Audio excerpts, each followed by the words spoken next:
Hello everybody, back here again for another vlog-a-day, and today is Wednesday the 2nd, and today was a gorgeous day outside. I'd have to say probably the best days we've had all year. I would take this weather all year long, absolutely loved it. It was just gorgeous all over around, overall great day. So got up, got a handful of things done, not nearly as many as I was hoping to, but had a few things that ended up taking a lot longer than I thought, so I went ahead and got them accomplished, thank goodness.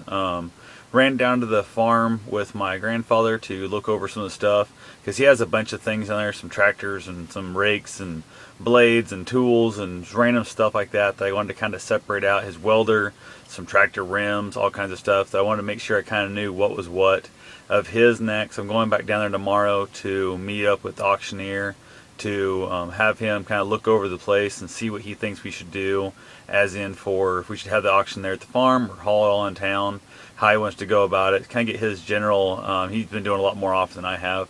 I know what I would do, but I'm not the one in charge here, so I've got to run it all by Jeff. Jeff's got to make all the decisions because that's his power of attorney, and well, she's not power of attorney, he's executive of the state right now, so basically he's being a little bit of a dick on some of that stuff. We got to get the place winterized and that he said I overstepped my bounds, which I thought was hilarious. I set up a guy to have it winterized before Dad passed. So clearly there was no way I could step my bounds when Dad was still with us, and he's the one that wanted the guy to do it. But if Jeff would rather pay money to somebody else that's going to charge 4 times as much, hey, more power to him. I'm going to let him do that. So, but went down there with Grandpa, like I said, and I kept having a lot of that crap. Grandpa kept telling me how we need to move this stuff and take care of this and organize this and separate that and all that kind of stuff. And I kind of said to Grandpa, I'm not getting paid for this.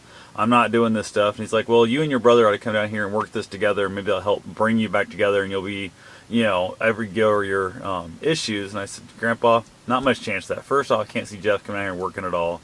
Second off, I can't see the man working with me because hell, he won't even hardly speak to me, let alone work with me. So not much we can really do with that. I just kept kind of trying to have to explain to Grandpa that he's being a dick and he's probably never going to come out of that. So to give up trying, I just kept hearing him over and over saying, well, you and him ought to do this and you and him ought to do that. And it just kept driving me nuts. I couldn't get through his damn head. There's no you and him ever. So can't seem to get through his head that my brother has no interest in having anything to do with me at all.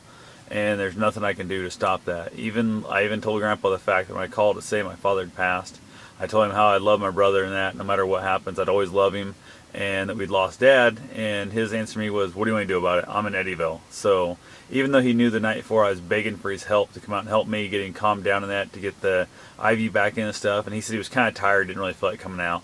Didn't check in the morning, none of that kind of crap. Then decided to take a little road trip, and basically when I said, well, I don't really know what to tell you. Actually, I said, we lost Dad. Dad passed away on us. He goes, what do we do about it? I'm in Eddyville. I said, I really guess I don't know. And he hung up on me without even saying goodbye or nothing. So I kind of thought, what a dickhead right there. Kind of at that point gave up on the whole process.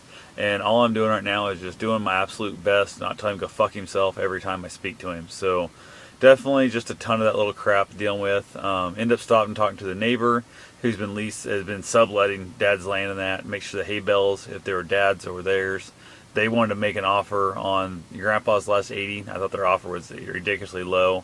Low enough to the fact that even though I really have no use for 80 acres, I told Grandpa at that price, I'll buy it my damn self. So other than that, just seemed like that took forever. I did also, though, stop by the Continental where my father was at, that where he passed at. And one of the women there had kept talking about she was willing to babysit the dog on the weekends and stuff. And she basically has agreed to watching this weekend. So I'm going to take him down tomorrow on Thursday and let them meet up and kind of spend some time there with them and their dogs and their kids and stuff like that. Kind of make sure everybody's getting along good and everything's going well. And that way it'll be a lot easier when I drop him off Saturday for them to watch him over the weekend. So she absolutely loves the dog. And she's also be excited to have a dog in the house because their dog they've got tends to want to piss on everything when he comes in the house. So they don't leave him in the house at all. He stays outside the whole time. So other than that, seemed like a lot of just general crap I got done. Nothing really major. Oh, I took back all of the Little League stuff that we borrowed from my dad's services and that. We had like some trophies and some of those kind of things to kind of help promote the Little League stuff and that. And definitely want to get that back to him before anything happened to it.